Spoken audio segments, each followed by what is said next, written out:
He's a man on a journey to impact and change lives, not just in his community of Atlanta or in Arkansas, but across the world.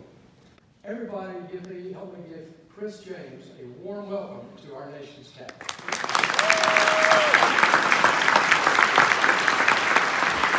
For the next 3 hours, so that was a joke you were supposed to laugh. I'll only be here for 2 hours. So I want this, while I speak, I don't want you to just sit there and just, be quiet. I want you to interact. I want you to laugh. I want you to receive everything that I'm saying. You can Amen. snap even. You can say amen, hallelujah. This is going to be interactive. We're going to have fun. Everybody say, oh yeah? Oh, yeah. Good stuff. So again, I'm Chris James, and you are amazing. So, when I was asked to come and do this, I was like, man, what can I tell these young artists? Like, what can I tell them? What can I tell them? So I'm here to encourage the young artists, the young people in here who are creatives, who want to go out into the world and do something amazing. So I'm here to encourage you. So I nailed down 50 things that I want to tell you to just 6. Everybody say cool. Cool. All right, here we go. So first off, my backstory. Yes, I am a full-time artist. I make my living doing poetry, speaking, doing stage plays, teaching workshops in schools across the country, teaching young people about poetry, creative arts, and hip-hop. So I started out as a 16-year-old father. That same year, both of my brothers went to prison for 25 and 40 years, raised by a single mother, but I overcame all of that. And now I am the owner of an art gallery and all the other stuff.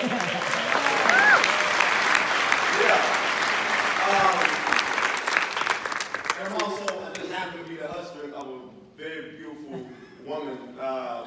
Oh my God, that's her right there. Oh my God. Amen. So here we go. The first thing I want to tell you guys, young people, especially whatever you do in life, whether you want to go be a full-time artist or rather you want to go be an architect or whatever you want to do, the first thing you have to do in your journey is to commit. You have to commit. When I met my wife, she'll tell you I had 5 different jobs and companies. I had a carpet cleaning business, I was a photographer, I was detailing cars, I was doing poetry shows at night, and I owned a newspaper called The Essence of Blackness. I had a lot going on, right? But there were people around me who, for some reason, were doing better. I'm like, why are they doing better than me? I got 5 businesses. I'll tell you why. Because they were focused. They stayed in one lane. They perfect that one lane, right? If there's anything you do in life, you have to commit to it, right? Art can't just be something you do. You have to become art. You have to be art. So in 2013, I was working a very comfortable job, making really good money. But in 2013, I decided that I had to focus, that I had to commit to something, that I had to marry my dream. I could no longer treat my dream, my purpose, my passion, my art, like it was a hobby. Like it was something that I could only do on weekends or when other important things weren't happening. So I committed to my art. So young people, number 1, everybody say number 1. Number 1. Commit. Commit. Marry your art. If you give your all to your art will give its all to you. I promise you that. Number 2, everybody say number 2. Realize that it's a journey, right? For the rest of your lives, you are going to be on a journey. It's a process. It's a road that you will forever be traveling on. You will forever be a student to life. You will always be learning. There's always room for improvement. It's a process, right? And on your journey in life, you will catch a few flat tires, right? You may run out of gas. You may have to pull over and put some negative people out of your vehicle, right? Anybody have to remove some friends or some girlfriends or boyfriends? It's over right now. It's over, all right? You will have to remove some people and things and habits out of your life in your journey, right? Remember that it's all a process. I know we live in a world of Instagram and Facebook and Twitter, and we all want things to happen instantly, but it won't happen instantly. I'm going to quote one of my mentors, one of my favorite speakers in the world, Les Brown. He tells the story of the Chinese bamboo tree. Anybody ever heard that story about the Chinese bamboo tree? Good. So I'm going to sound even cooler because you don't know the story. Here we go. So, This right here is all about process and journey. So Les Brown, amazing motivational speaker, tells the story of the Chinese bamboo tree. The Chinese bamboo tree takes 5 years to grow. 5 years. But within that 5 years, you have to water the ground and fertilize the ground every day for 5 years. It doesn't break ground until after 5 years, right? And within 5 weeks, the Chinese bamboo tree grows 90 feet tall. So the question is, does that plant grow 90 feet tall in 5 weeks or 5 years? 5 years. Because at any moment, if you, the planter, the gardener, has stopped watering that bamboo tree, before that 5-year mark, that tree would have died in the ground. Right? Wow. A lot of people they want the results of what happens after the 5 weeks, not realizing that you have to do all the work in the ground level work, the process. Right? So always remember that you are where you're supposed to be, and that you have to enjoy the process. You have to endure the process. Don't quit, don't stop, keep going. Everybody say, cool, I got it. Cool, I got it. Number 3, everybody say number 3. Create, don't wait. Everybody say create, don't wait. We are living in a time when you don't have to ask anybody permission to be great, to create, right? You have all the tools, everything that you need to create. You don't have to wait on anybody to give you permission, right? A friend of mine, Ron McAdoo, who's an educator at Little Rock Central High School, he's an art teacher, he posed the question, why ask if you can be great when the question should be, who can dare stop you? Stop waiting for someone to give you permission to go out and be great. If nobody's knocking on your door to hang your artwork in that museum, you go rent your own building, rent a coffee shop, rent a restaurant, and put on your own art show. If you're a poet or a singer and no one is booking you, go to an open mic and sing. Don't sit around at the house and wait for someone to give you permission to be great, to create. Stop waiting, go create. When I was 18 years old, 11 years ago, I was leaving the barbershop. I was getting fresh. I was getting fine for, never mind. And as I was leaving the barbershop, the barber asked me, hey, Chris, what you going to do? I said, man, I'm going to find me a job. And he said, well, while you're out there, go create you one. And ever since, I've been creating one. I haven't worked for anybody in the last almost 10 years now, right? Because I'm creating, and I'm not waiting for anybody to give me permission to be great. Give your own self the green light. Everybody say, got it, cool, move on. Got it. Number 4, everybody say number 4. Be crazily innovative. I'm going to explain what that means. Be crazily innovative. Think big. I want everybody in here, not only the artists, but the parents too.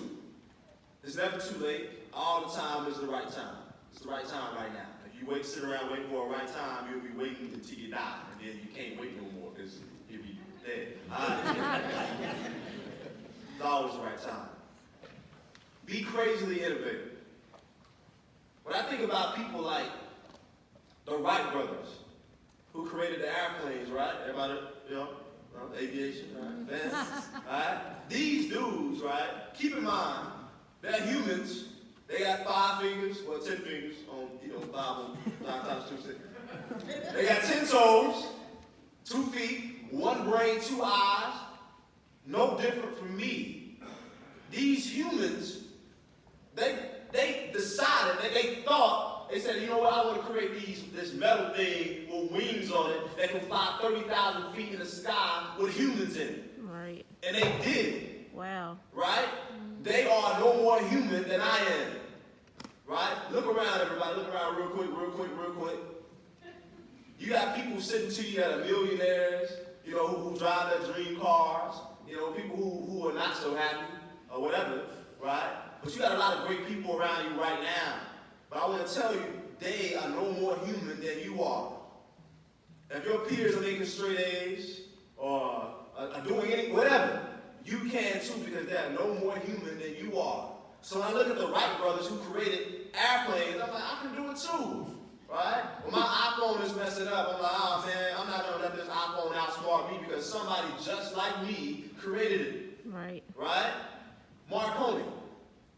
He had an idea that he can make communication across the country without wires connected. His friends had him admitted into a psychiatric home to be evaluated. They're like, this dude is crazy. Right?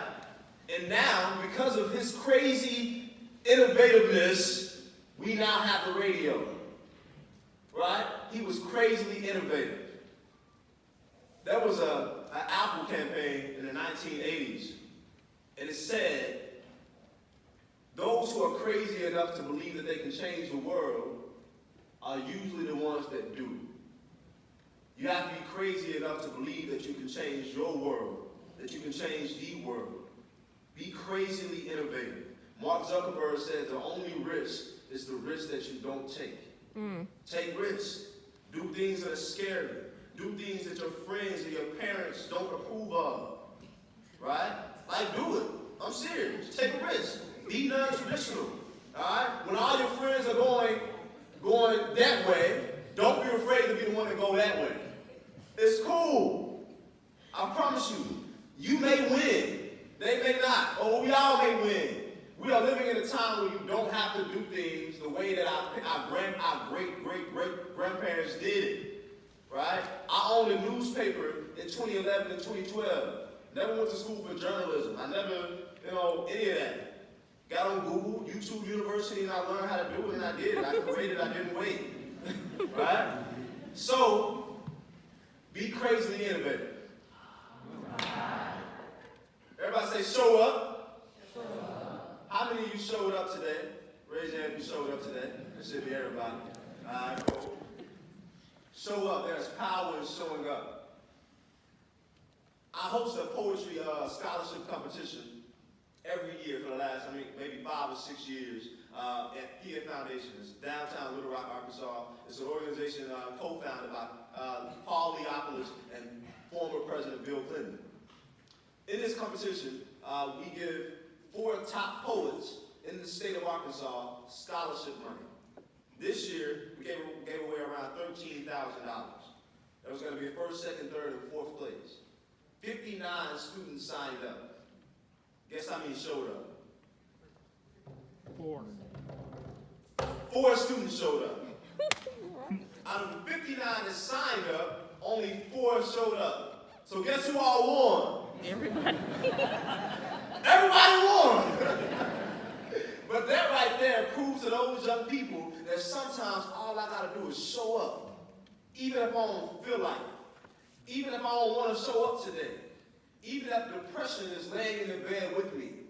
Even if it's raining outside. Even if I gotta catch the city bus or the MARTA. Even if I gotta catch the train. Even if I gotta swallow my pride and walk to my destination, you gotta show up.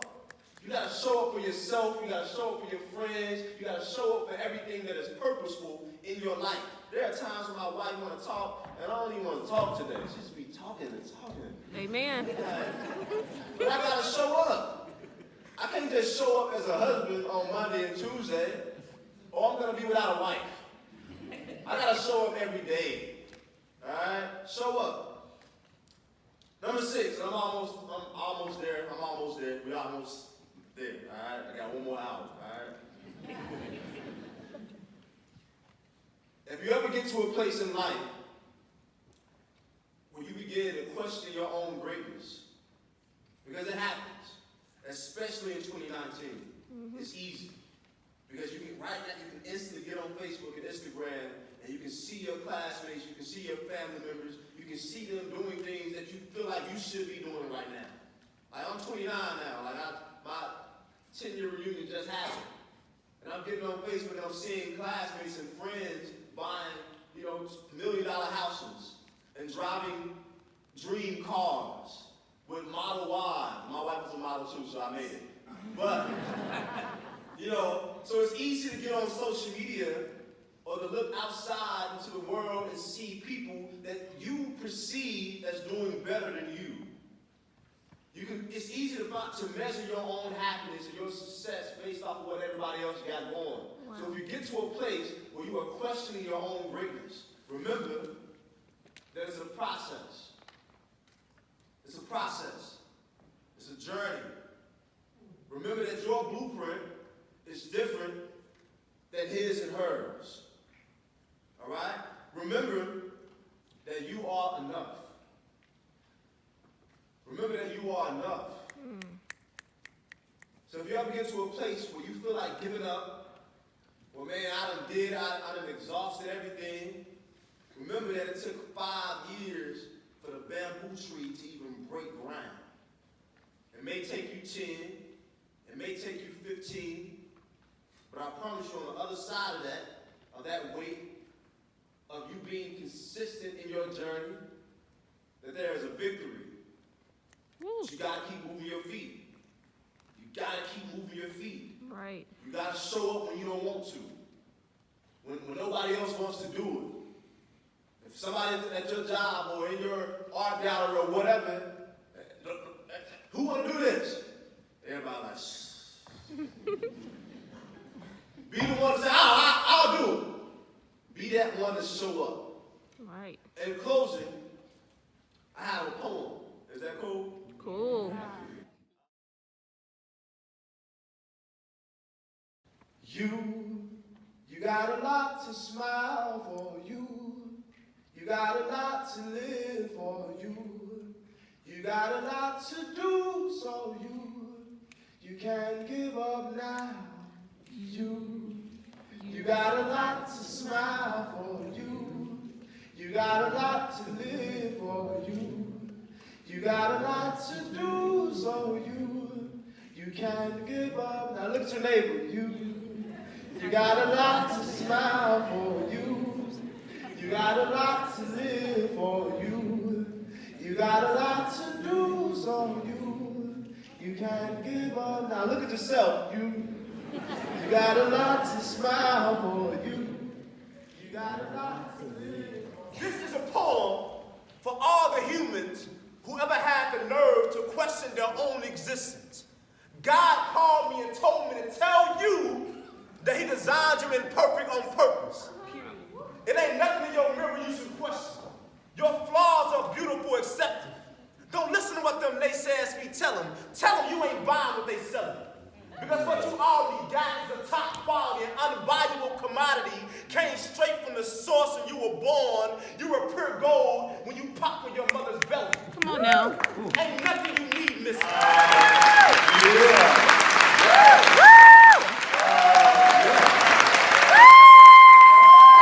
Stop it. Okay, keep going. Thank y'all.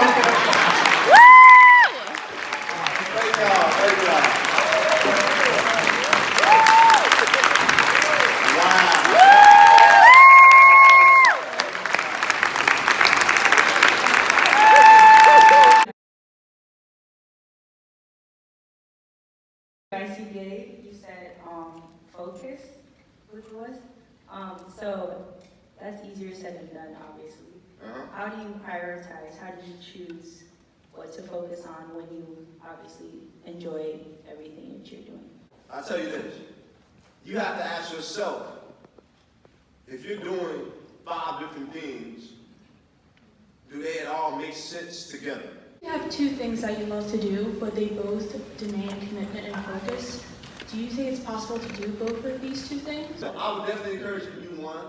Choose that one that truly makes you happy, that one that really electrifies you. Choose the one that wakes you up in the morning, the one that puts you to sleep at night because you go to sleep doing it. Choose that one. So build one house first, and then go build the other one. I just want to be able to relate more to her and encourage her in the best way possible.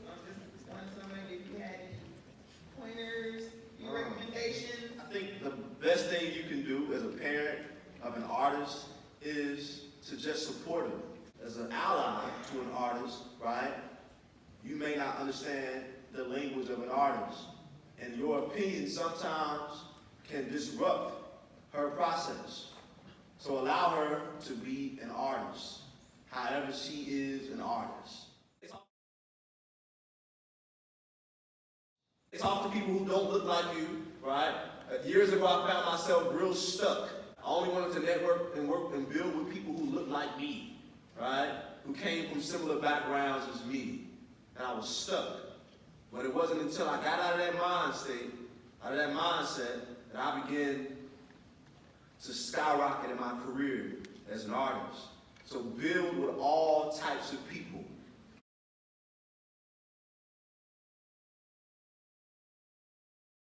You were awesome. Great speech, great energy, man. I just like to be drawing all the time, so I just thought I'd write you a little thank you note. I'm gonna read this and I'm gonna cry as I read it. And now I see that I have to push myself a lot more. You know, stop sitting down. Can you sign it somewhere, anywhere? You feel all like professor.